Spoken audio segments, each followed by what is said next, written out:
Baik, Assalamualaikum warahmatullahi wabarakatuh. Selamat siang pemirsa TVRI Jambi dimanapun Anda berada.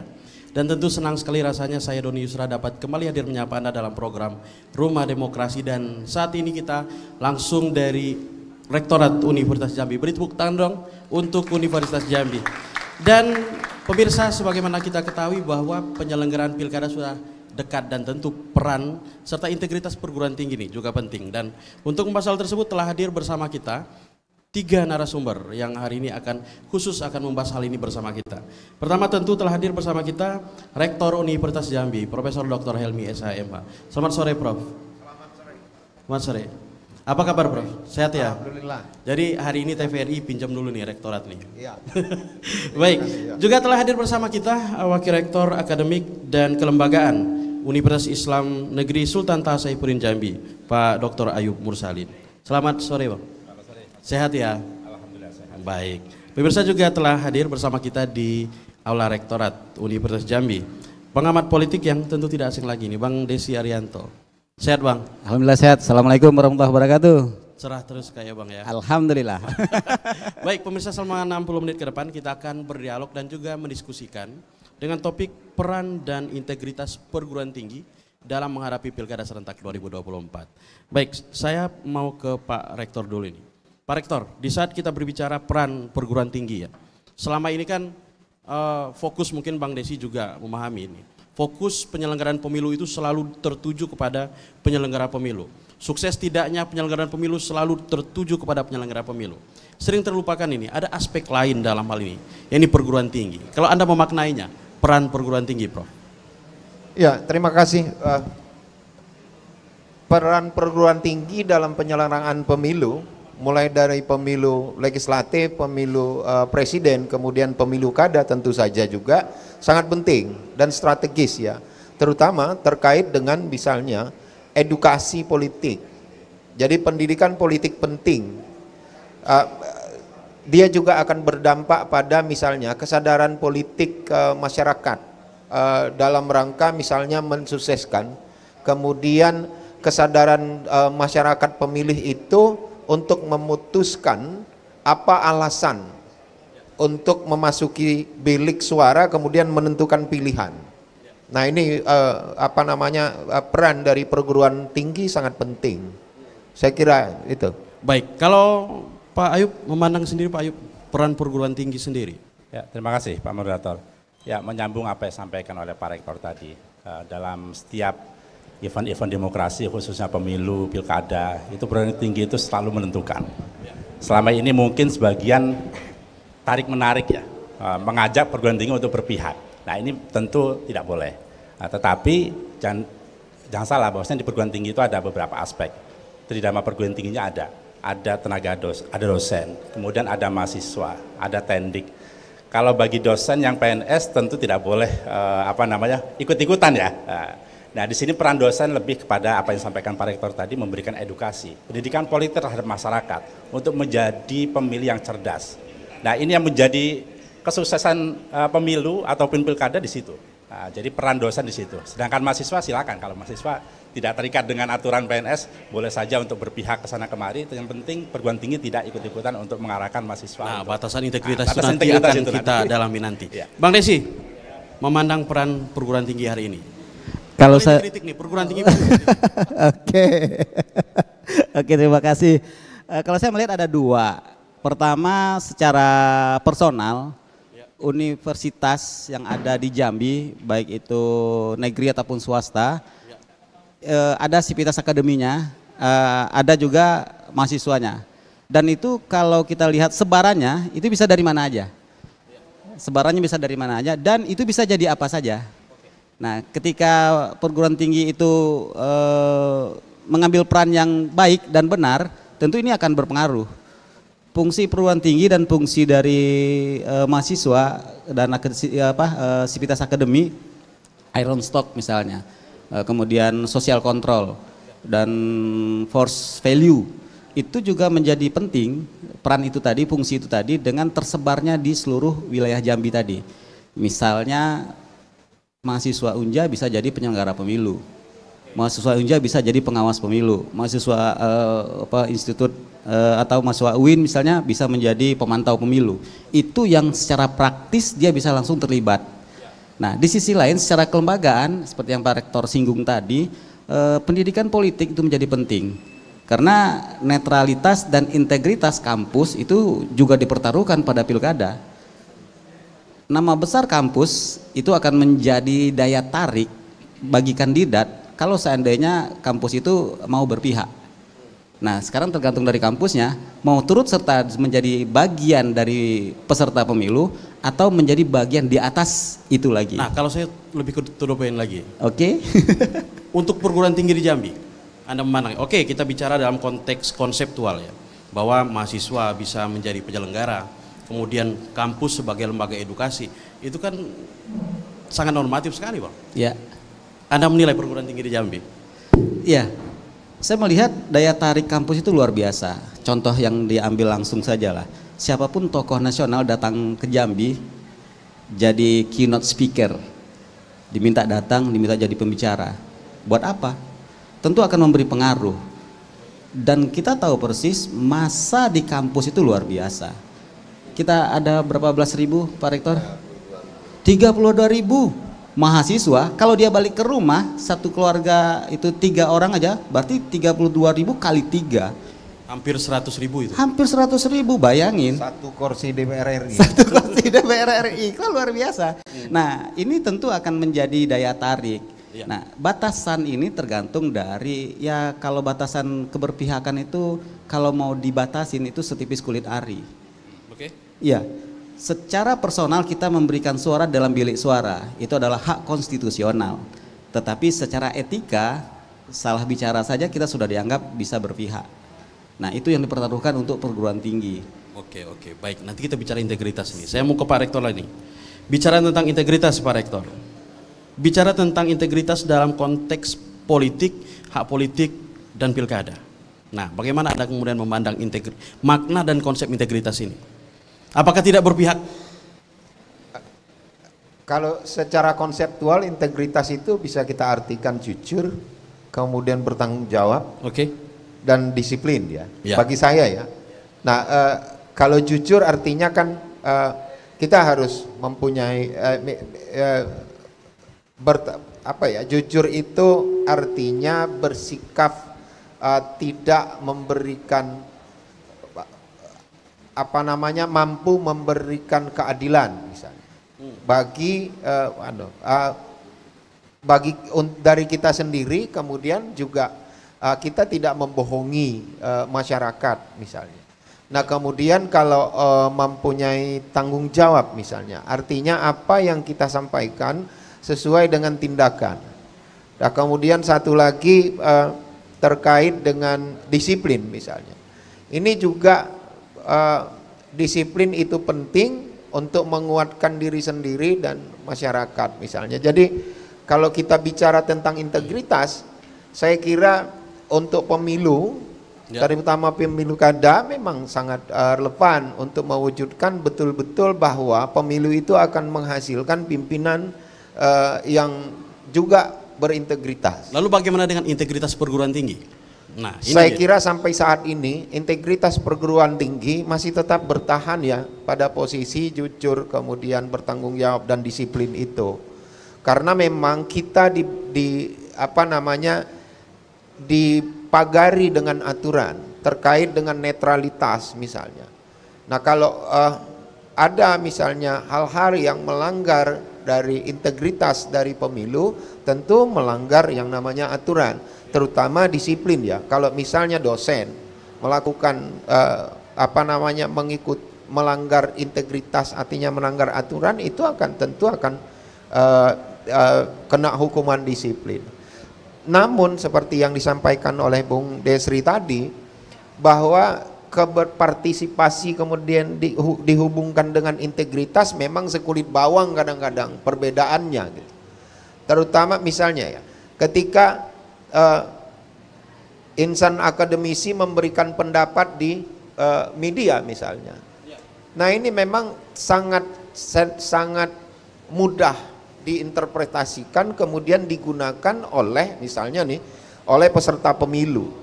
Misalnya Nah, kok statementnya menguntungkan dianggap mendukung seperti iya, itu.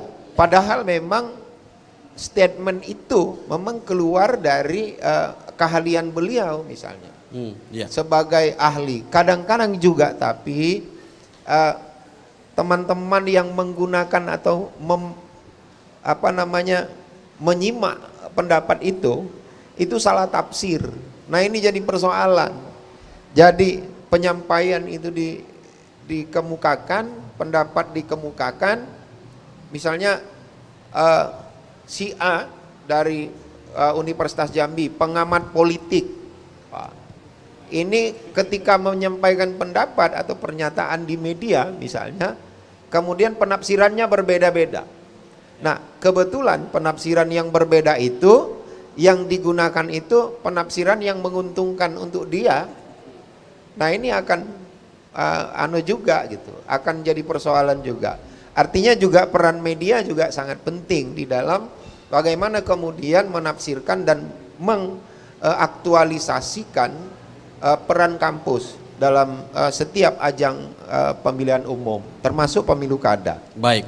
Betul. Saya ke Pak Ayub nih. Pak Ayub, ini kita bicara akademis nih. Kalau akademis itu kan ada yang mengatakan begini, sebenarnya apalagi dalam konteks ilmu sosial gitu ya.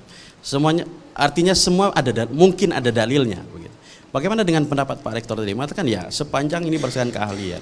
Tetapi kemudian ini kan berseliweran di luar sana, dan apalagi kita berbicara kampus dan pertaruhannya tentu kampus. Nah, kalau Anda sendiri nih menangkap konsep integritas dan pemilu, terutama terhadap perguruan tinggi. Baik, terima kasih. Ya, integritas Pak Rektor tadi memberikan definisi. Ya, saya juga memberikan definisi bahwa integritas itu lebih apa yang dikatakan sesuai dengan tindakan ya Pak Rektor ya. Nah, lembaga perguruan tinggi itu menjadi barometer untuk mengukur suatu proses benar atau tidak itu dari perguruan tinggi. Karena di perguruan tinggi itu ada insan akademik ya, yang sudah terdidik gitu kan. Nah, terkait dengan integritas perguruan tinggi, saya yakin di Jambi selama ini, terutama waktu pemilu, kemudian pilkada sebelumnya, saya melihat masih bagus ya. Artinya secara kelembagaan tidak berpihak kepada personal calon-calon yang ada. Nah, terkait dengan hal itu, tentunya yang menjadi patokan bagi perguruan tinggi adalah integritas terhadap penyelenggaraan, terhadap kejujuran, terhadap demokrasi itu sendiri. Selama pokoknya prosesnya itu benar, ya tentu itu akan didukung. Kalau tidak, perguruan tinggi harus bersuara. Pak Rektor, dosen, ataupun siapapun harus bersuara ketika proses itu tidak benar gitu kan. Ada calon-calon yang mungkin menggunakan cara-cara yang tidak benar untuk meraih suara. Perguruan tinggi harus bersuara, tidak boleh diam di situ. Nah, itu yang saya nilai sebagai apa yang diucapkan itu sesuai dengan tindakan. Gitu. Nah, jadi tidak boleh maunya perguruan tinggi berpihak secara personal, tapi berpihak kepada yang prinsip-prinsip nilai-nilai keadilan, kejujuran dalam demokrasi itu. Baik, kalau Bang Desi Bang, integritas oke, bahwa perguruan tinggi corong sebenarnya. Dia corong informasi, corong edukasi, dan bahkan mestinya di saat kita berbicara perguruan tinggi sebagai corong, bisa dikatakan perguruan tinggi merupakan ya hampir kita katakan satu-satunya yang bisa kita jamin netralitasnya secara keilmuan begitu. Nah, Anda memandang integritas ini seperti apa? Kalau saya melihat integritas kejujuran. Jadi integritas kejujuran itu bukan integritas atau sebaliknya. Tetapi kalau kejujuran itu adalah ya berkata sesuai dengan apa adanya. Benar ya benar, salah ya salah. Tapi kalau di integritas itu di atasnya lagi, dia memegang dan menjunjung tinggi yang dianggapnya benar. Kalau kejujuran benar, dia akan junjung tinggi. Kalau pertanggungjawaban itu benar, dia akan laksanakan itu. Nah, kenapa? Di integritas ini ada sistem di situ. Ada orang lain, ada pihak lain. Kalau kejujuran itu dengan diri dia sendiri. Nah, karena ada integritas itu sistem yang mengikat di dalamnya, berarti harus kuat dong. Nah, kampus yang tadi notabene-nya adalah sebarnya rata, kemudian bisa memberikan nilai. Maksud memberikan nilai ini adalah ketika kampus sudah menyatakan calon A itu kurang bagus, melalui analisa akademis misalnya, itu akan memberikan reaksi kepada publik. Dan ini yang harus dihati-hatikan. Jangan sampai pada predikat akademisi itu menjadi sebuah legalitas sebuah pembenaran bahwa dia bisa berpendapat apa saja. Apakah mungkin juga Anda masukkan politisasi akademik seperti itu? Boleh jadi. Nah, karena memang kampus itu besar sekali. Iya. Mau swasta ataupun mau negeri, orang melihat kampus itu adalah sebuah proses pendidikan. Yang dalamnya adalah mahasiswa, mahasiswa, tempat orang yang paling tinggi pendidikannya. Jadi kalau seandainya salah dalam memberikan argumen, opini, pendapat, itu pasti ikutan juga kelembagaannya. Makanya kalau saya melihat di sini, integritas di situ harus pada posisi yang dia benar-benar meyakini apa yang dia sampaikan itu tidak membawa keberpihakan secara kelembagaan. Makanya saya lebih cenderung misalnya ada akademisi kampus yang juga berprofesi sebagai pengamat misalnya, itu mendingan dibuat kata-kata akademisi saja. Kenapa Bang? Apa sebenarnya pertimbangannya? Karena tetap akan memberikan reaksi negatif dan positif terhadap apa yang dia sampaikan. Iya. Nah, objektivitas itu satu sisi baik, di satu sisi menjadi tidak baik kalau interpretasi yang kata Pak Rektor tadi itu pada posisi negatif. Iya. Itu akademisi Unja menyatakan calon B nggak bagus. Padahal memang nggak bagus. Misalnya nilai kemampuan akademiknya rendah, kemudian nilai kepemimpinannya rendah karena selama ini mungkin belum ada prestasi. Ketika akademisi yang menyampaikan itu dan itu misalnya salah satu kampus terkenal, wah ini akan jadi komoditi politik juga. Nah, ini mungkin yang perlu ada kehati-hatian juga. Di satu sisi kita juga harus akademisi juga harus berani berkata jujur dan harus berintegritas juga kalau memang sesuatu itu misalnya dikatakan tidak baik, dan harus berani juga mengatakan tidak baik. Nah, jadi setipis kulit bawang itulah tadi yang menjadi batasan untuk kampus, untuk universitas ataupun perguruan tinggi dalam memberikan reaksi kepada penilaian. Ini dalam konteks penilaian ya. Kalau secara kelembagaan sampai hari ini kita belum melihat ada kampus yang berani menyatakan kampus A menyatakan mendukung calon B. Sampai hari ini kita belum ketemu. Tetapi secara personal kita juga banyak ketemu di lapangan yang menyusun tim visi misi, itu biasanya dari akademisi. Kemudian yang meminta kajian bagaimana supaya programnya elektabilitas itu biasanya juga dari akademisi. Nah, tetapi ini tidak muncul ke permukaan. Tapi apa itu kemungkinan kemudian dikhawatirkan kemudian akan bersinggungan dengan integritas sendiri? Pasti. Hal-hal seperti itu. Pasti. Karena ini akan memberikan penilaian. Salah satu fungsi kampus tadi kan memberikan pendapat kepada publik sesuai yang diminta. Karena kampus kan juga punya lembaga-lembaga penelitian nih, punya juga lembaga kajian nih. Kalau secara kelembagaan akan keluarlah hasil kajian. Tapi kalau secara personal, yang notabene-nya dia bagian dari sivitas akademika dari sebuah kampus. Tentu ini juga harus hati-hati. Baik. Itu menurut saya. Baik, saya ke Pak Rektor nih. Ya. Ada kaitan juga dengan yang tadi. Ya. Kalau Bang Desi tadi mengarahkan ke istilah politisasi akademik. Kalau Anda sendiri memandang Pak Rektor? Ya, saya kira yang penting untuk menjaga integritas itu etika ya. Etika kita kalau di kampus ini ada etika akademik, tapi dia berhadapan dengan kebebasan mimbar akademik. Nah, di dua hal ini itu makin tipis dia. Saya bilang tipis-tipis kulit bawang tadi. Itu makin tipis itu. Tapi yang penting ya, kalau kita pakai bahasa yang populer itu, jangan sampai misalnya penelitian, analisis, kemudian komentar kita di media itu, apakah dia sebagai akademisi atau nanti seringkali sebenarnya lebih laku, lebih laris dipakai pengamat itu. Iya. Artinya jangan sampai itu pesanan, Pak.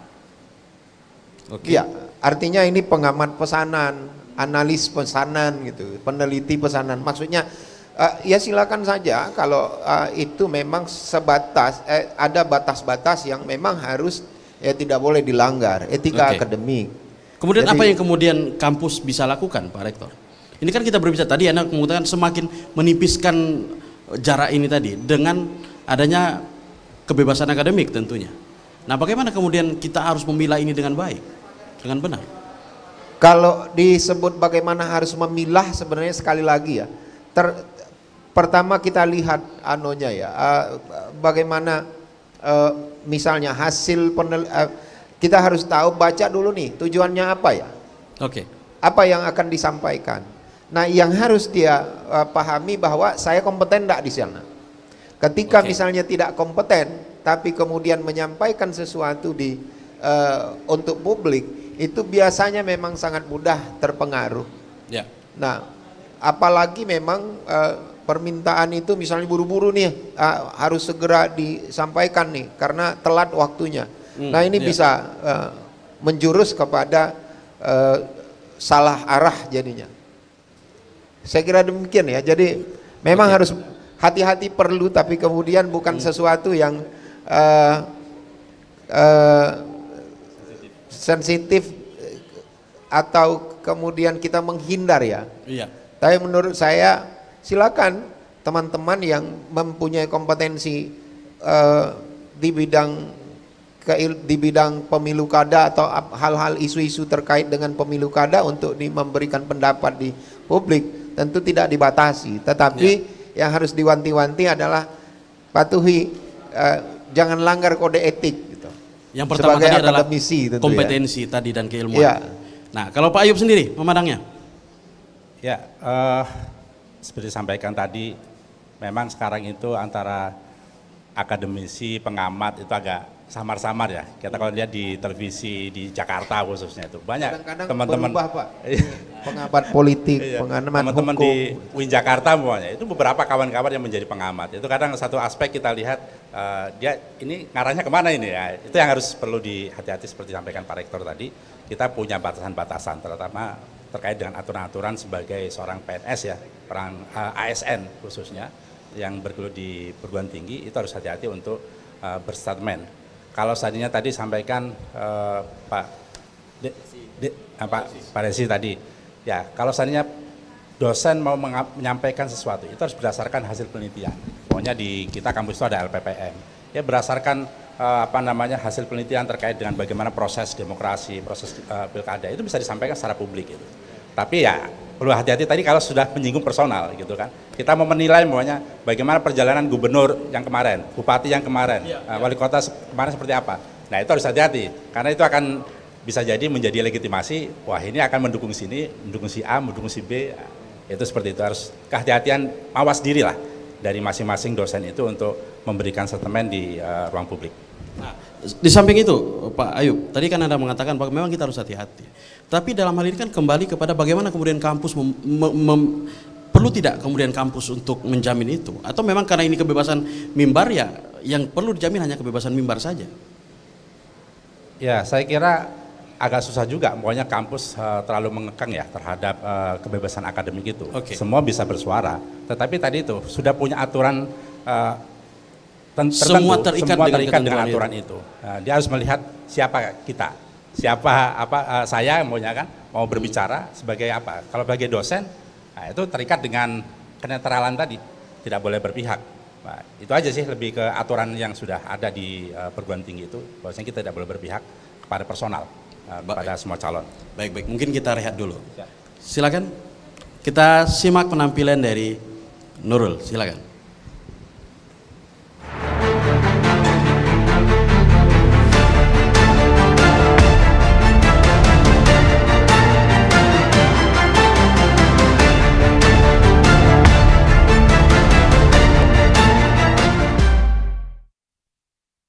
Demokrasi, karya Mahdi Idris. Kita adalah bangsa berdaulat yang punya sekerat mimpi untuk menata kehidupan bernegara. Mimpi yang kemudian kita titipkan pada anak cucu agar mereka paham bagaimana sebuah kehidupan bermakna. Demokrasi adalah ujung tombak. Dengannya kita bersatu mendayung perahu, mengarungi samudra kehidupan nan luas. Kita kehilangan arah. Tanpa demokrasi, kehilangan jati diri sebagai bangsa berdaulat. Negara demokrasi menjunjung tinggi perbedaan berpikir, berpolitik, dan perbedaan berpendapat. Namun, semua perbedaan itu adalah naluri yang dimiliki manusia yang mengantar kita dalam biduk persatuan untuk mewujudkan negara yang makmur dan sentosa. Perbedaan kita bukan perbedaan tanpa aturan yang memiliki pedoman ke arah cita-cita bangsa. Sebagaimana titah pahlawan yang memperjuangkan tanah ini dari penjajah yang merongrong kehidupan berabad silam. Sebagai negara demokrasi, kita punya pilihan. Pada siapa kita titipkan amanah menjaga kedaulatan rakyat yang memihak pada rakyat, tidak menjerat rakyat. Mereka tahu di mana letak dapur mengepul asap. Mereka tahu kita bukan ternak yang berjalan di kubangan lumpur. Mereka tahu kita adalah hamba yang istiqomah dan beragama. Negara demokrasi menjanjikan rakyatnya memilih pemimpin yang diridhoi Tuhan, punya tatanan hidup dan agama yang sah, melindungi rakyatnya, bukan sekedar mengumbar janji di podium-podium pada masa kampanye, lalu janji itu menjelma kabut debu yang karang cadas, yang tiap kali menikam jantung, mengubur sukma dan gulama. Ya, di sini kita bicara tentang demokrasi, tentang janji kesejahteraan, menciptakan perdamaian.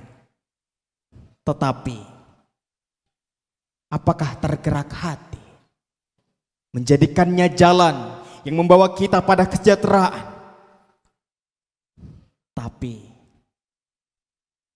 demokrasi bukan hanya sekedar slogan dalam kalimat panjang yang tertulis indah di spanduk dan baliho, yang berdiri tegak,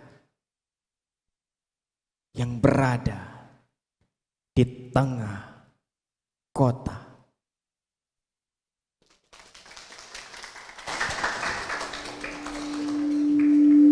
Baik, terima kasih pemirsa, masih bersama kami dalam program Rumah Demokrasi dan kita masih membahas berkaitan dengan peran dan integritas perguruan tinggi dalam menghadapi Pilkada 2024.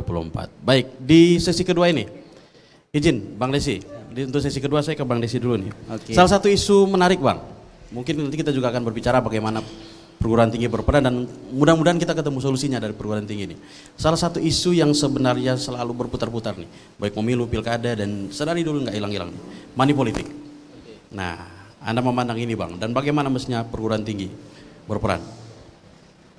Iya, sebelum masuk ke money politik, ya, karena money politik itu adalah ujung biasanya. Jarang orang menggunakan money politik itu di awal. Ya. Peran perguruan tinggi untuk bisa berperan, apalagi terkait dengan money politik. Yang jelas paling utama kuncinya adalah edukasi.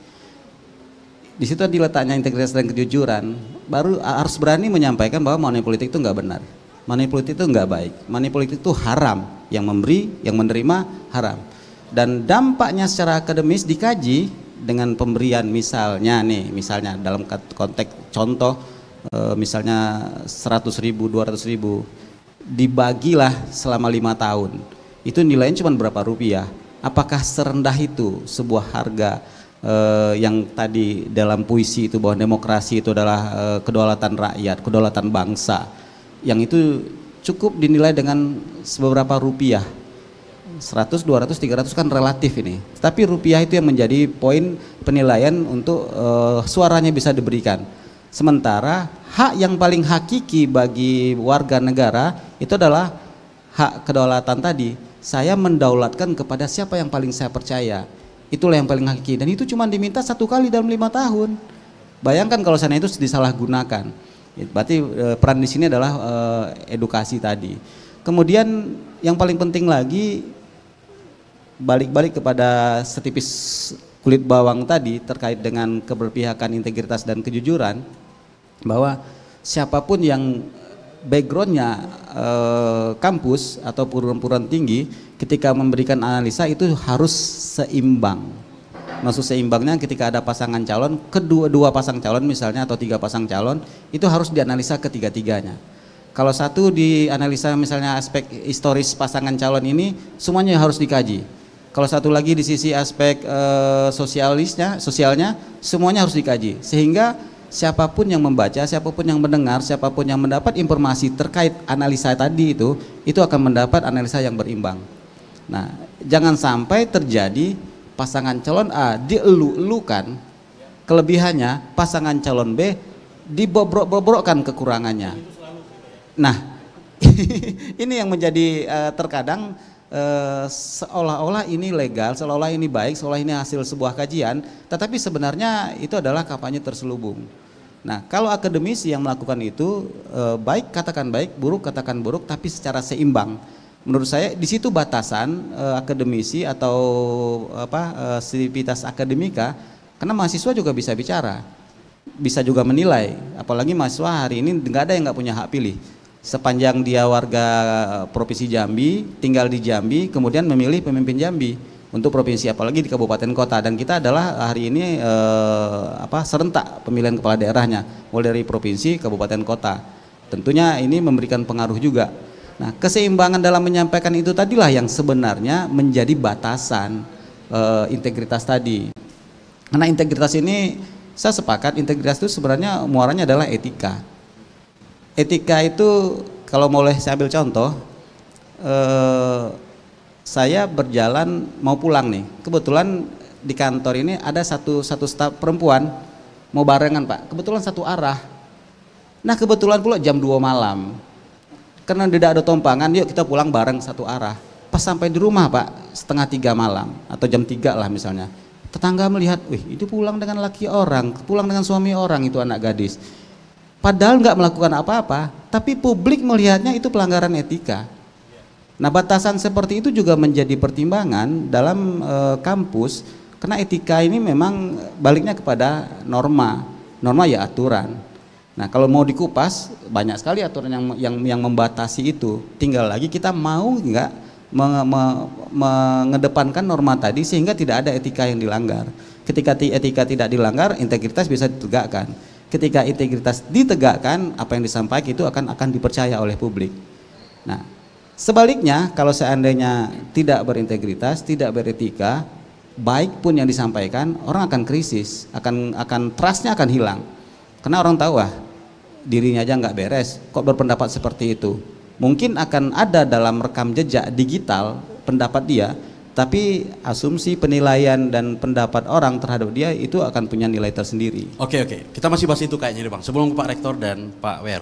Lalu bagaimana dengan kita coba putar balikan lagi nih, yang bukan pengkonsumsi lah, artinya yang sebenarnya user dari pengamatan dan keahlian tadi itu kan juga media. Kemudian bagaimana kemudian media harus memilah ini Bang? Apa yang harus dilakukan kawan-kawan media? Ya, kalau media ini perantara kalau saya melihat. Iya. Dan media punya juga kode etik, punya juga etika jurnalis. Yeah. Dan yang paling sulit itu adalah sebenarnya media sosial, yang nggak ada editingnya, nggak ada proses editornya, apa yang disampaikan plong itu yang langsung ditayangkan. Nah, tapi kalau media publik, apalagi lembaga penyiaran yang mereka punya izin, itu tetap ada saringan. Ketika ini melanggar, mungkin mereka akan cut atau mungkin tidak akan tayangkan. Kalau itu kita tidak ragu, tapi kalau media sosial siapa yang bisa ngerem? Ini yang paling bahaya. Bahkan media sosial bisa di framing, di cut tayangan sebenarnya 3 menit, tetapi ada statement pada menit kedua yang tertentu itu di cut dan itu dipublish, dipush, bahkan misalnya bisa dibuat berbayar. Wah, ini dahsyat sekali efeknya. Dan itu yang tidak bisa direm, tidak bisa di cutting oleh tidak bisa di-cut oleh siapapun. Karena media sosial itu balik-balik ke akun. Nah, akun ini kan sangat personal sifatnya. Jadi karena media itu perantara, ya kalau media itu formal, punya izin, ya pasti yakin mereka punya rambu juga untuk membatasi ini layak tayang atau tidak. Tapi kalau media sosial nggak ada. Baik. Pak Rektor, kita coba berputar perspektif gitu ya. Tadi kita perspektif selalu dalam perspektif perguruan tinggi. Nah, kita kembali ke perspektif media gitu ya. Terkadang masih ada framing bad news is a good news. Mungkin siapa juga yang mampu memberikan, bukan mampu lah, sebuah pandangan yang buruk terkadang juga menjadi pemberitaan yang baik begitu. Nah, bagaimana kemudian media harus mengawal ini, Pak Rektor? Iya, saya kira sama ya. Ketika ditanya tentang akademisi, Ya. sama saja. Jadi perlu ada integritas untuk menjaga kode etik. Jadi media seharusnya memang tidak berpihak.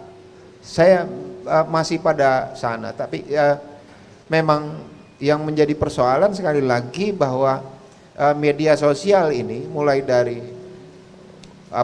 WA, kemudian Facebook dan Instagram, wah ini memang sulit dikontrol ya. Ya sekali lagi tergantung pada individu yang punya akun gitu.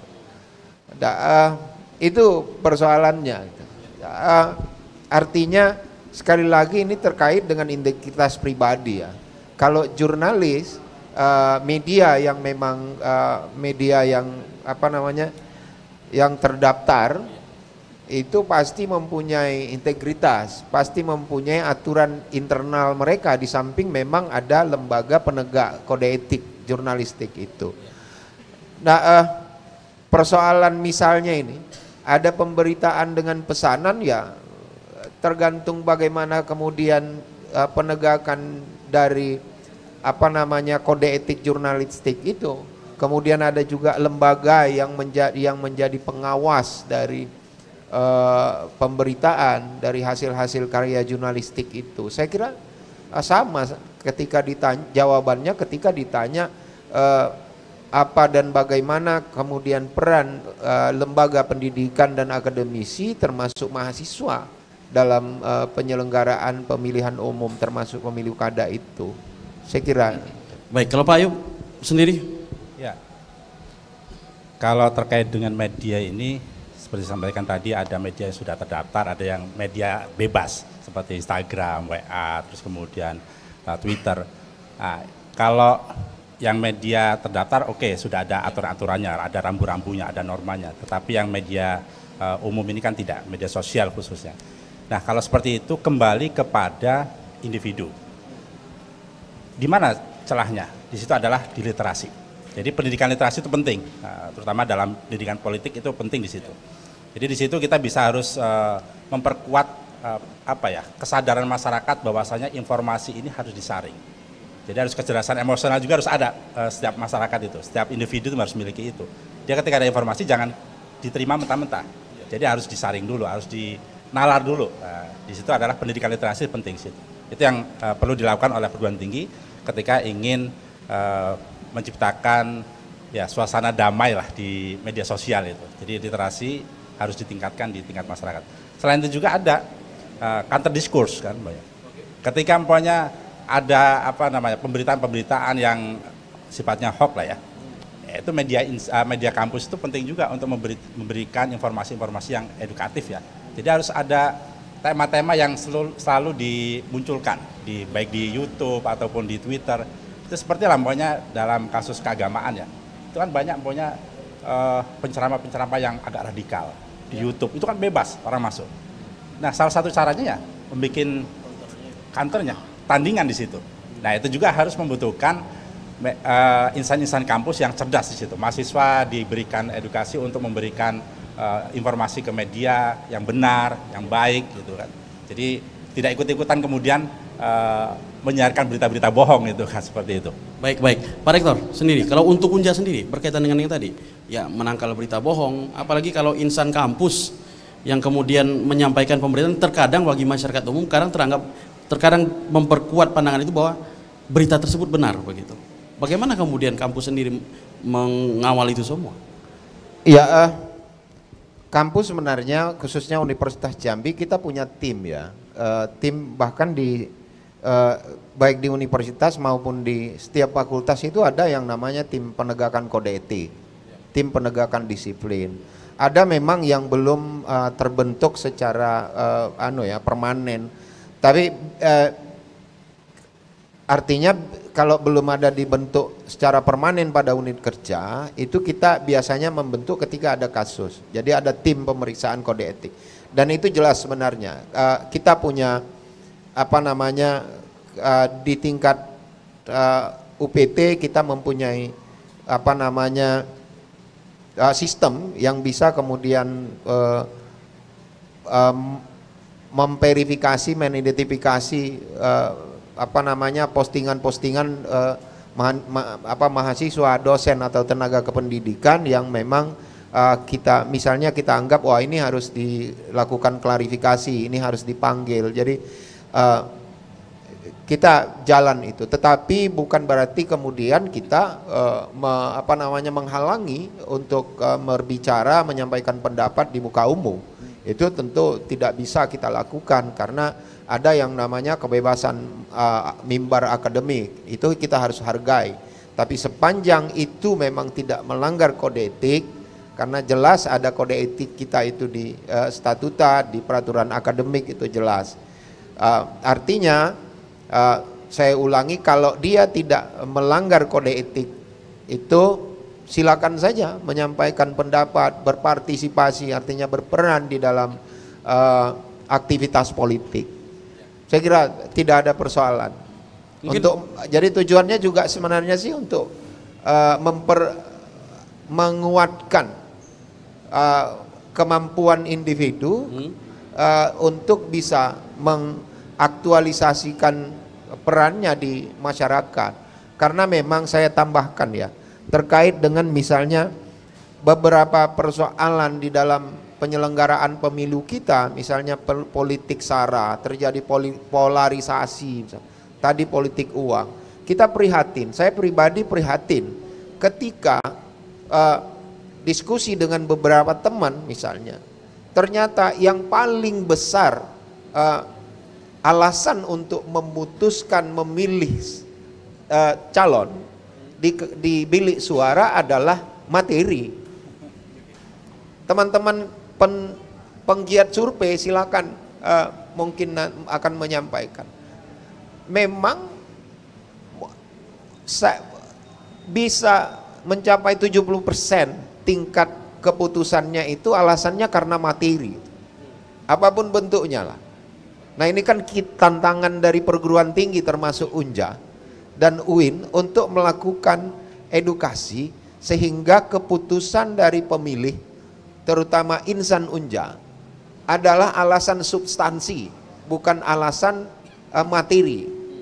Misalnya bahkan juga keputusan untuk memilih itu melihat calon ganteng, cantik, pakai lipstik, senyum sana senyum sini, kemudian itu kita putuskan untuk memilih, atau memberikan materi itu utama untuk memilih. Nah mari kita edukasi, kita lakukan edukasi. Bagaimana kemudian itu mulai berkurang, dan itu kita prihatin sekali terjadi seperti itu. Baik, Bang Desi, Ya. menanggapi ini? Ya, kita kebetulan juga punya lembaga survei dan yang disampaikan Pak Rektor itu realitanya. Partisipasi pemilih itu berbanding lurus Pak dengan materi yang disampaikan tadi. Jadi motivasi datang ke TPS salah satu yang mendorongnya adalah materi juga. Ketika ditanya materi dalam bentuk apa, uang. Nah, dan ini nggak tahu kita apakah ini sebuah perkembangan yang akhirnya di zamannya ini seperti biasa saja. Bahkan ada Pemio menyampaikan ini bagian dari kos politik, ini bagian perjuangan politik dan sah-sah saja, dan politik itu memang mahal. Nah, mahal konteksnya di sini dia dihargai tadi dengan materi tadi. Materi itu bisa uang, ya bisa barang, bisa berbentuk apapun. Dan kalau dulu kita yang dibangun adalah komitmen. Ada istilah lain itu adalah kontrak politik. Kalau saya terpilih nanti saya akan bangun ini, bangun itu, bangun segala macam. Kalau hari ini tuh nggak lagi Pak, nggak laku lagi itu kan nanti. Kalau lu terpilih, kalau enggak kan nggak jadi. Nah sekarang apa bisa kami dapat langsung? Dan ini bahaya. Dan kalau ini dibiarkan akan terjadi transaksional yang berkepanjangan. Apalagi ini diterima oleh pemilih pemula yang ketika dia ikut pemilu itu baru pertama kali dan sudah disajikan praktek seperti itu. Bahayanya apa? Dia akan beranggapan pemilu ya seperti ini, dan ke depan dia akan beranggapan lagi ya kayak gitu lagi pemilunya. Ke depan lagi ketika dia sudah pemilu yang ketiga kali pasti kayak gitu lagi, dan ini kan mewariskan praktek money politik yang menjadi sebuah kebiasaan, tapi itu menjadi buruk dalam sebuah pelaksanaan demokrasi. Nah, kalau bicara tingkat pendidikan, berpengaruh juga tidak terhadap money politik? Yang menjadi sulit itu sebenarnya bukan tingkat pendidikan, mindset, cara berpikirnya, karena ada kekecewaan terhadap kepala daerah yang terpilih sehingga ada apatis. Ketika jadi kepala daerah, saya nggak dapat apa-apa, saya nggak dapat manfaat apa-apa. Sekarang mumpung ada yang bisa manfaat, ya sekecil apapun itulah yang akan kita manfaatkan. Nah, mindset seperti ini yang itu tidak hanya kepada orang yang tidak punya pendidikan atau punya pendidikan yang lebih tinggi misalnya. Nah, bahayanya di situ, mindset ada manfaat yang didapat, sekecil apapun ambil, ini yang paling bahaya. Makanya unsur edukasi yang tadi disinggung oleh kita yang hadir di sini, itu tidak hanya kepada sisi akademisi saja, tetapi juga harus kepada moral juga. Moral juga harus berani kita sampaikan dampak money politik itu tidak hanya kepada demokrasi. Kalau yang saya contohkan tadi ini akan mewarisi seterusnya, tetapi dampak ini lebih kepada kita kan hidup ini kan diatur, ada norma positif hukum negara, ada juga norma yang diatur oleh agama. Nah, ini juga harus masuk ke dalam edukasi tersebut. Kalau saya nanya itu kita lakukan, lu tidak hanya mewariskan dosa-dosa secara politik, tapi juga lu akan mendapat dosa-dosa yang akan diganjar di akhirat nanti. Baik, itu juga penting. Kita tahan dulu. Dan pemirsa, kita akan jumpa lagi setelah komersial berikut ini.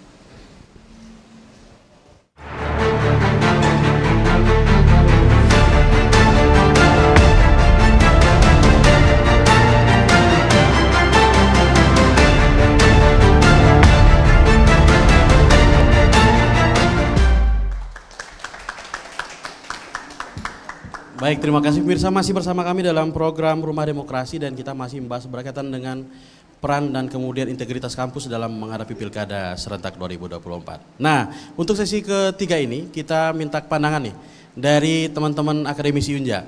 Silakan, Bung Hatta pertama. Baik, Bung Doni, terima kasih. Assalamualaikum warahmatullahi wabarakatuh. Menarik ya tema siang hari ini terkait peran perguruan tinggi dalam konteks pilkada ya.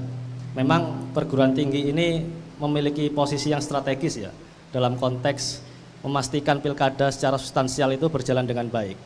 Karena memang tantangan hari ini kita itu mengalami proses tingkat kepercayaan publik yang rendah dalam konteks demokrasi dan pilkada misalnya. Banyak hal, terutama yang paling mencolok di tengah publik adalah persoalan money politik gitu ya. Di Provinsi Jambi termasuk wilayah yang secara tingkat money politiknya itu tinggi sekali. Kami di program studi memiliki bank data yang luar biasa dari riset mahasiswa, dari riset dosen. Itu kemarin pada waktu pemilu saja di Provinsi Jambi itu di atas 75% tingkat toleransi masyarakat Jambi terkait money politik. Dan itu hampir di semua wilayah kabupaten kota. Nah, terkait money politik itu bukan hanya sekedar bagaimana sosialisasi kepada publik untuk memastikan publik tidak terpapar money politik, tetapi yang paling krusial adalah memastikan bahwa elit politik itu bersikap baik dan positif begitu. Karena menata publik dengan jumlah yang sangat besar, tentu repotnya akan luar biasa gitu.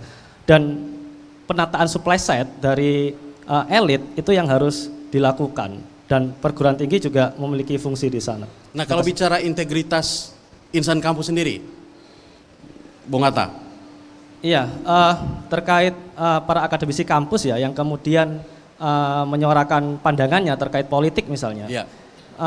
Yang menjadi penting adalah memastikan bahwa kompetensi insan kampus itu memang baik dalam konteks penyampaian informasi kepada publik, karena seringkali terjadi bahwa kompetensinya tidak persis begitu dengan apa yang disampaikan, dan ini kan menjadi repot karena apapun itu yang akan mengkonsumsi informasi itu publik, khawatirnya publik kemudian mengalami disinformasi gitu. Terima kasih Bang.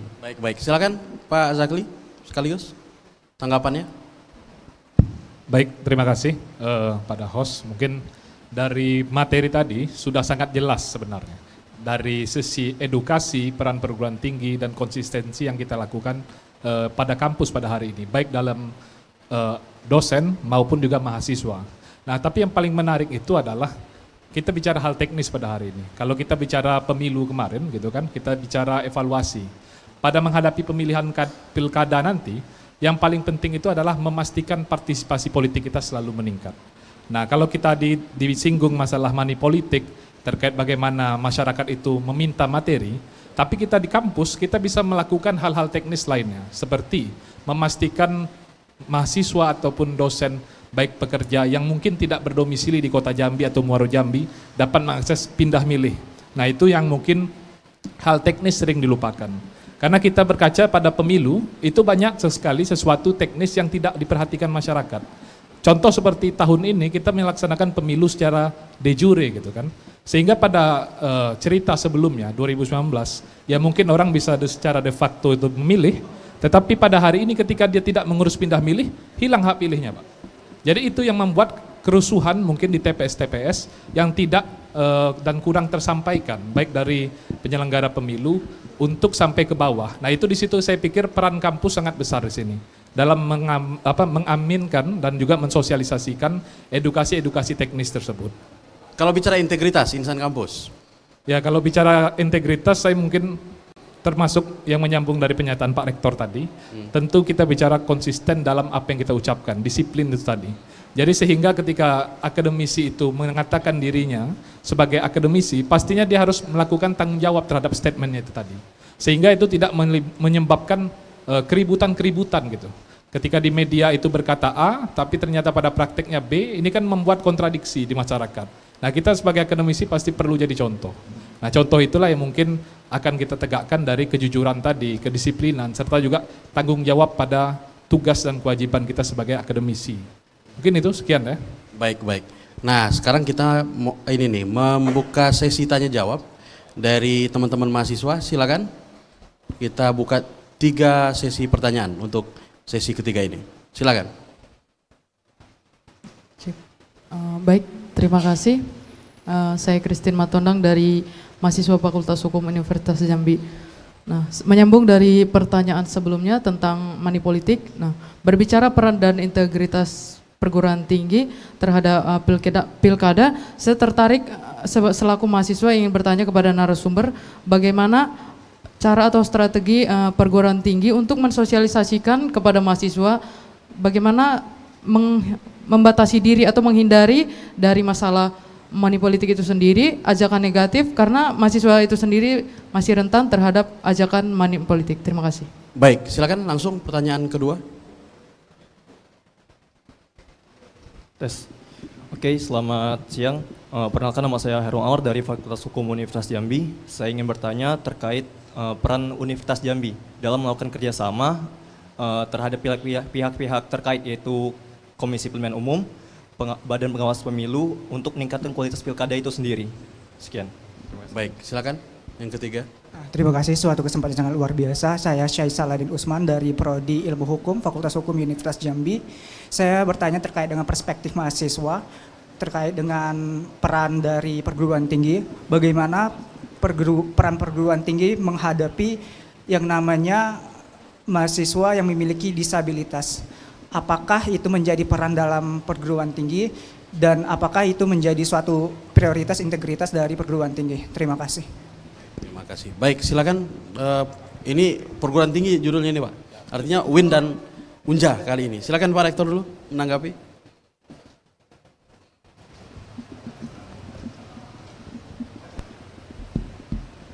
Baik, terima kasih Christine Matondang. Sosialisasi kepada mahasiswa terkait dengan bagaimana upaya ya mengatasi politik uang tadi. Saya kira diantaranya ya himbauan rektor sudah kita lakukan menjelang pemilu kemarin. Di samping itu juga kita tayangkan di media sosial resmi Universitas Jambi dan juga ditayangkan di dalam Unja TV dan di beberapa media Unja yang termasuk di gerbang utama Jadi dan juga ditampilkan oleh beberapa medsos yang dimiliki oleh individu-individu di pimpinan kita. Nah, di samping itu memang teman-teman juga misalnya di jurusan ilmu politik dan ilmu pemerintahan melakukan beberapa acara ya terkait dengan bagaimana politik uang itu memang harus dihindari. Kemudian dari siapa tadi? Hairul Anwar, kerjasama dengan penyelenggara kita sudah lakukan.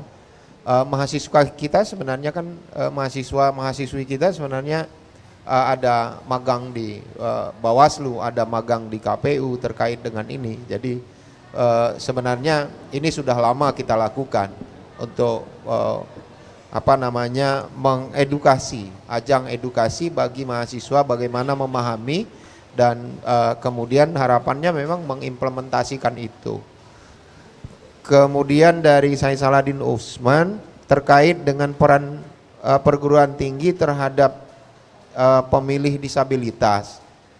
Kita baru-baru ini kita kedatangan dua komisioner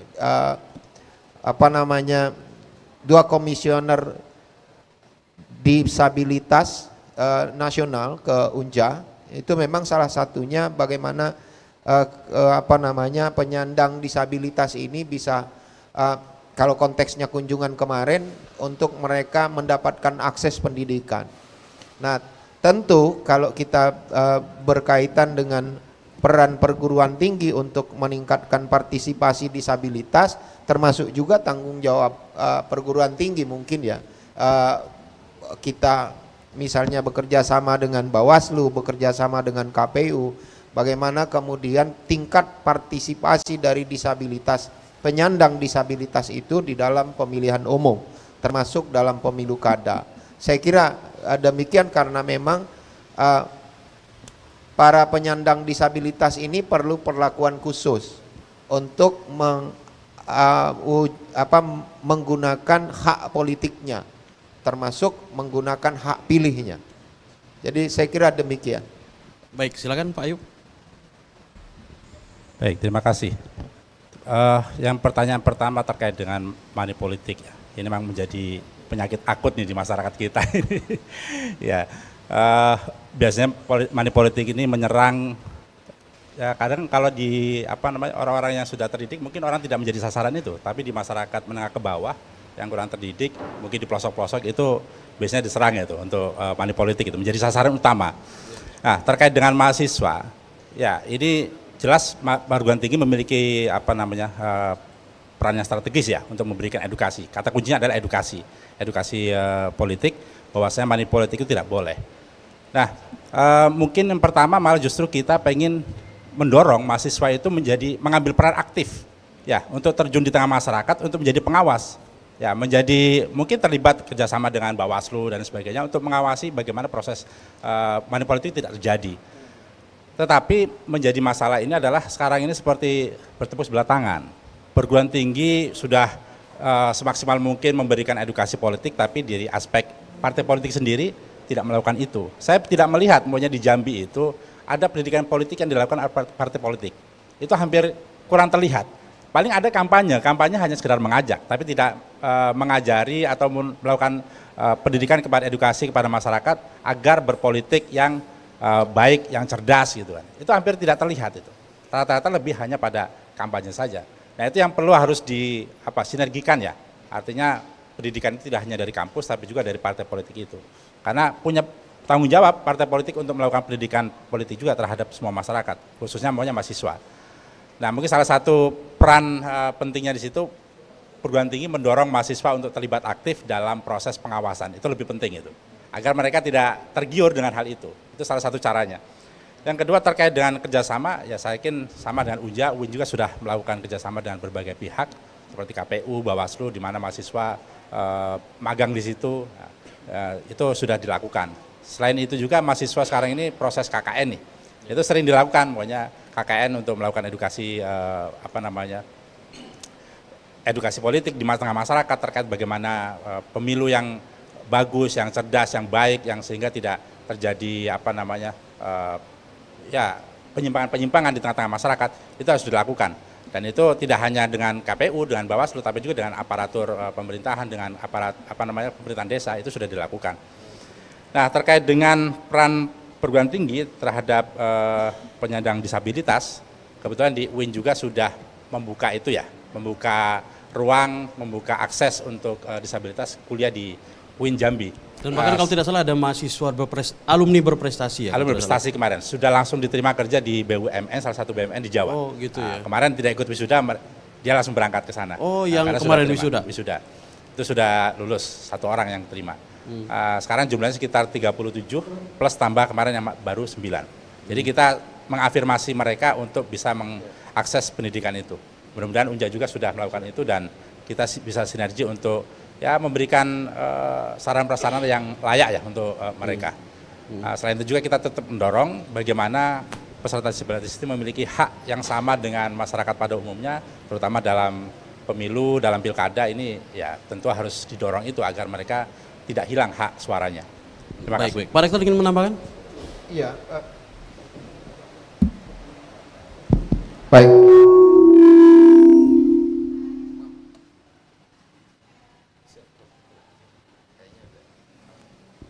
Ya, terkait disabilitas ini, mohon maaf, terkait dengan politik uang, saya kira memang tadi disampaikan oleh Pak Hatta,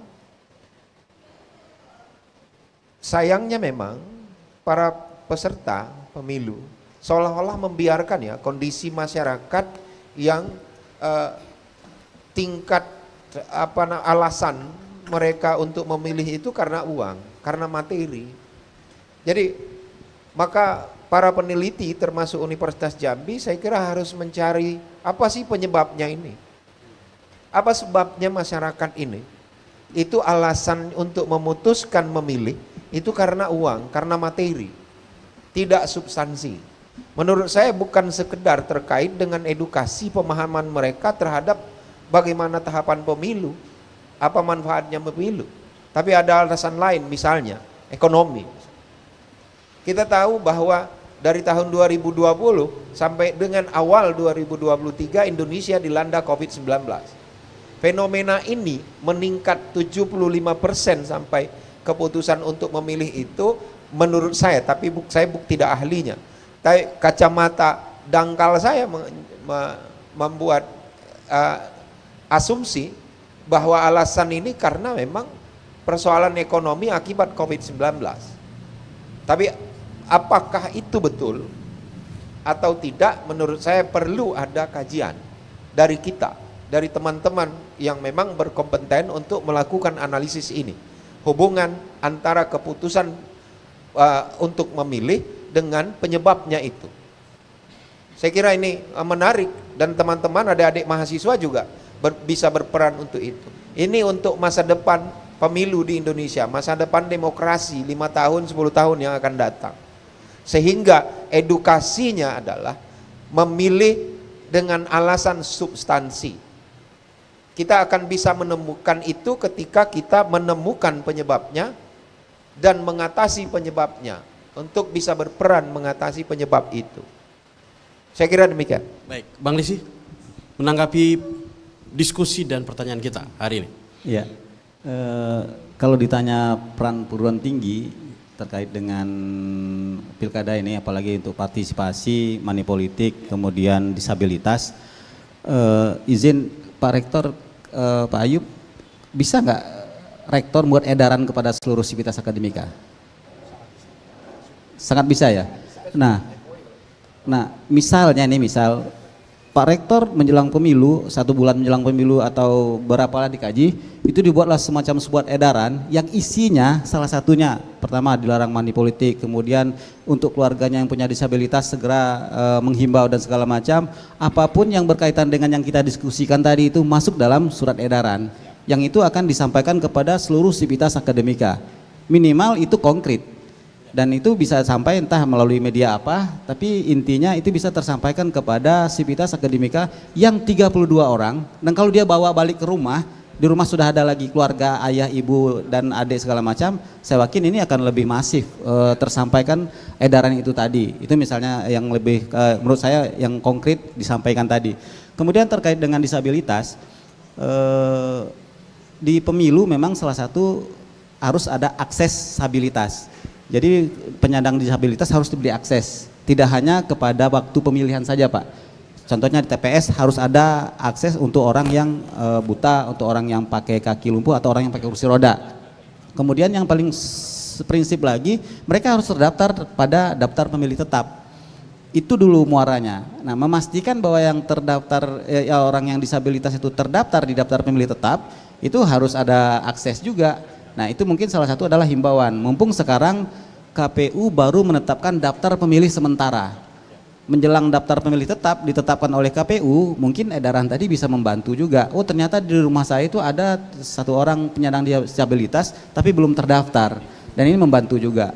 Nah, akses itu tidak hanya kepada proses pemilihan pemungutan suara di TPS, tetapi juga memasukkan mereka ke dalam daftar pemilih tetap. Nah, terkait dengan money politik, kalau saya lebih cenderung kepada bagaimana mindset kita beranggapan bahwa money politik itu dosa besar, dan itu dikumandangkan oleh siapa saja. Nah, karena ada orang mungkin sudah nggak takut lagi dengan dosa, tapi kalau seandainya diingatin terus, minimal oh iya dosa ya, minimal aja lah sekarang. Karena memang sulit kita ketika itu sudah menjadi kebiasaan, itu kan ada salah tapi menjadi biasa, seolah itu menjadi benar. Nah, bukan membenarkan yang ada meonya itu, karena itu sudah menjadi kebiasaan salah tapi seolah itu menjadi benar tadi Pak. Nah, membiasakan sesuatu yang salah. Nah, pokoknya begitulah, tapi intinya jangan sampai kita ikut terbiasa dengan sesuatu yang salah karena itu dilakukan terus menerus seolah itu tidak salah.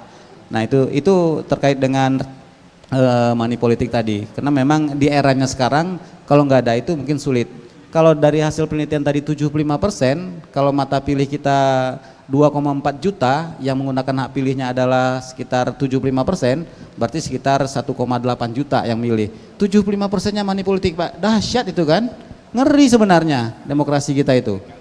Nah, artinya besok kalau Bung Doni mau nyalon kepala daerah, hitung dulu pundi-pundinya cukup gak dengan kalau seandainya sistem indeks kita pakai untuk bisa dapat suara lebih 50%, kita harus punya dana sekian. Nah, kalau nggak ada itu nggak usah nyalon misalnya. Ini kan udah ngeri juga. Padahal seleksi kepemimpinan yang diakui secara regulasi itulah melalui pemilu. Kesinambungan pembangunan juga melalui pemilu. Dan itu termaktub dalam undang-undang yang disahkan oleh negara. Mungkin itu Bung Doni. Baik, kita tahan dulu. Pemirsa jangan kemana-mana karena kita akan kembali setelah komersial break berikut ini.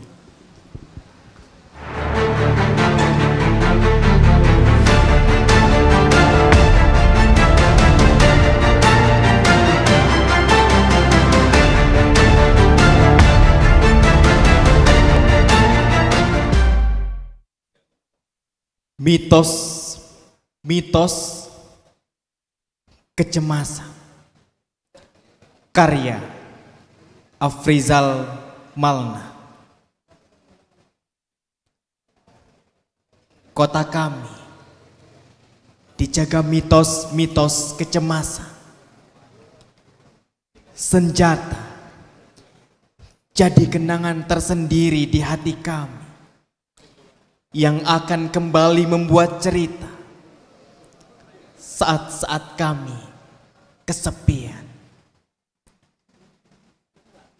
Kami telah belajar membaca dan menulis di situ.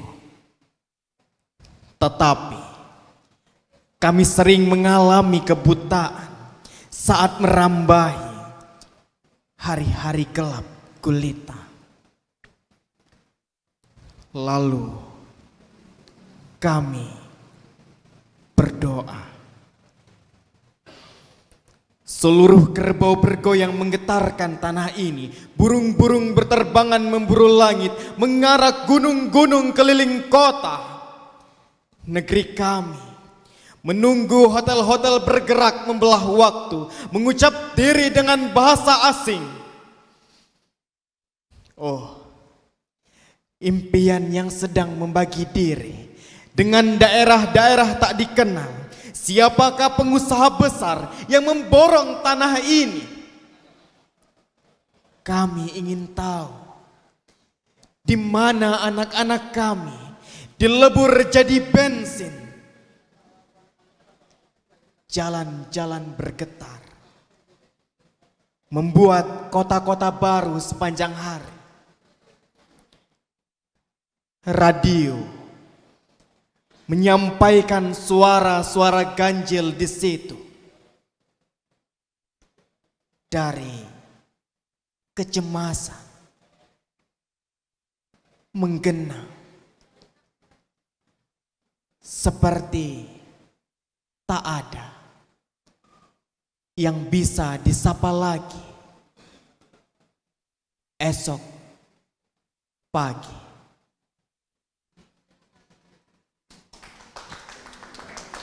Baik pemirsa, terima kasih bersama kami dalam program Rumah Demokrasi, dan kita masih membahas berkaitan dengan peran dan integritas perguruan tinggi dalam menghadapi Pilkada 2024. Dan tentunya diskusi yang sangat menarik, dan karena keterbatasan waktu kita sampai di penghujung acara kita hari ini. Silakan Bang Desi, kesimpulan Anda, Bang Desi.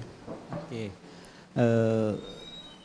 Terkait dengan integritas perguruan tinggi dalam penyelenggaraan pemilihan kepala daerah ini, ada beberapa yang menurut saya menjadi poin. Pertama, terkait dengan peran perguruan tinggi. Perguruan tinggi bisa membuat, pertama persoalan teknis tadi, semacam posko pengaduan orang yang belum terdaftar sebagai pemilih atau orang yang mau pindah milih. Karena Muaro Jambi ini dekat dengan kota. Ada orang yang domisili di kota tapi dia tinggal di Jambi atau berkuliah di Muaro Jambi dan segala macam. Itu juga menjadi persoalan teknis tadi yang sudah muncul, dan itu bisa dibuat semacam posko yang nanti bisa bekerja sama dengan penyelenggara pemilu terdekat. Misalnya PPK kecamatan apa, mereka bisa menjadi pusat penunggu poskonya yang mungkin bisa difasilitasi oleh kampus, dan masyarakat bisa mengadukan ke sana atau menyampaikan informasi bahwa dia belum terdaftar misalnya. Itu salah satu, atau mereka mau pindah milih. Yang kemudian juga bisa membuat posko-posko pengaduan kalau seandainya ada terkendala informasi terkait dengan penyelenggaraan pilkada itu tadi. Balik-balik ini MOU yang tadi disampaikan, kalau memang sudah ada MOU, fasilitasi mungkin bisa dibantu oleh kampus, tetapi personalnya bisa dari penyelenggara pemilu, sehingga itu bisa menjadi kerja bareng yang outputnya itu adalah untuk pemilih semuanya, dengan harapan orang yang butuh informasi bisa dapat di situ, orang yang mungkin ada kendala juga bisa dapat di situ. Dan terakhir mungkin bisa juga membuat posko pengaduan, karena setahu saya di Bawaslu itu ada sentra Gakumdu penegakan hukum terpadu, yang saya yakin perguruan tinggi juga bisa menjadi bagian dari itu. Fasilitasi posko ini Pak sederhana, tapi banyak yang nggak bisa buat. Tapi kalau kampus bisa buat itu, posko apalah namanya, tapi di situ sentranya ada di situ, penyelenggara pemilu ada di situ, Bawaslu ada di situ, kampus ada di situ, untuk membantu pemilih dalam hal ini untuk akses apapun. Dan ini menurut saya konkret yang bisa diperbuat oleh kampus dalam rangka, ya itu bagian juga dari bentuk keberpihakan kampus kepada penyelenggaraan pilkada tadi. Nah, terkait dengan integritas yang tadi kita bahas di awal adalah setipis kuli bawang, kuncinya adalah etika moral daripada masing-masing individu, sivitas akademikanya, sivitas akademik dari kampus itu tadi, baik dosennya, pekerjaannya ataupun mahasiswanya. Karena tidak terlepas dari itu, niat yang mau menulis, kalau kepengen buat edukasi pasti tulisannya bagus. Tapi kalau niatnya kepengen rusuhlah yang akan muncul. Makanya balik kepada innama a'malu bin niat tadi. Dan kita sama-sama meyakini bahwa proses pilkada ini bukan yang pertama.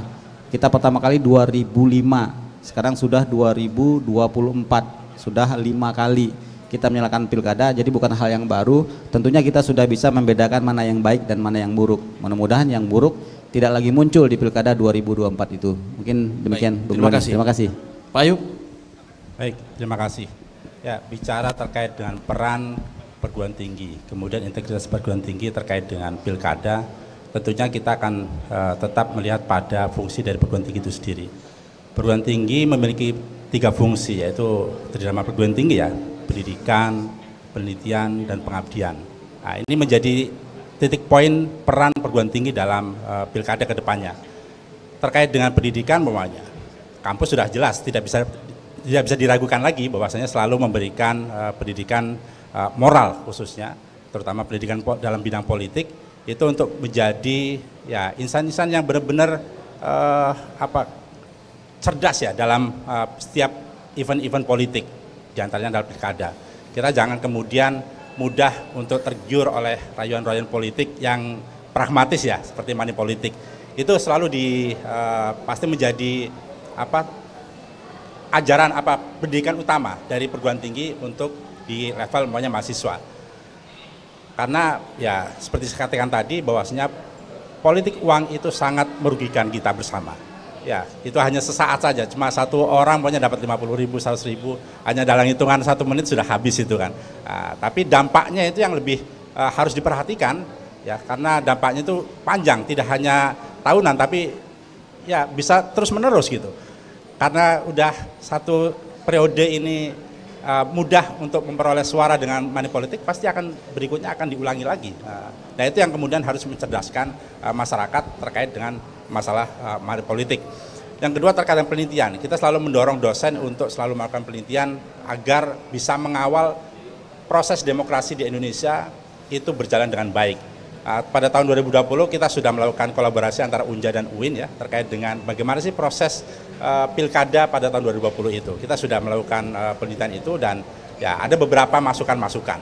Itu yang dilakukan oleh akademisi. Itu dalam rangka untuk dalam proses penyelenggaraan pilkada khususnya itu berjalan dengan baik, dengan jujur, dengan profesional, akuntabel dan transparan. Dan selanjutnya terkait dengan pengabdian, ini juga kampus memiliki peran penting ya untuk mendorong para dosen, para mahasiswa berkolaborasi dengan masyarakat untuk melakukan selalu ya edukasi di tengah-tengah masyarakat secara langsung. Kalau tadi pendidikan ranahnya di tingkat kampus, ini kalau pengabdian langsung di tengah masyarakat. Itu langsung menyentuh bagaimana kita bisa mendekati dengan proses maunya dengan model MBKM sekarang ini, Merdeka Belajar ya. Nah, itu sangat penting sekali kita bisa merekognisi mahasiswa dengan beberapa SKS ketika maunya melakukan pendidikan politik kepada masyarakat secara kontinu berapa bulan maunya, apalagi ini menjelang pilkada ini. Ini sekarang masa KKN bisa 2 bulan sampai November kita nanti ya pilkada itu bisa dilakukan oleh mahasiswa untuk proses pengabdian kepada masyarakat secara langsung agar masyarakat itu menjadi pemilih yang cerdas. Terkait dengan integritas jangan ditanyakan lagi, bahwasanya kampus sudah memiliki norma-norma etika yang harus dijunjung tinggi. Ketika ada pelanggaran, sudah dijelaskan oleh Pak Rektor tadi, memiliki mekanisme untuk menegakkan pelanggaran-pelanggaran yang sudah dilakukan oleh Civitas Akademika, salah satunya dengan kode etik. Kode etik untuk mahasiswa, untuk dosen, untuk tenaga pendidikan, itu sudah ada. Mungkin itu, tapi yang terakhir adalah kampus tidak bisa jalan sendiri. Harus dapat dukungan dari semua lini, terutama dari partai politik itu sendiri.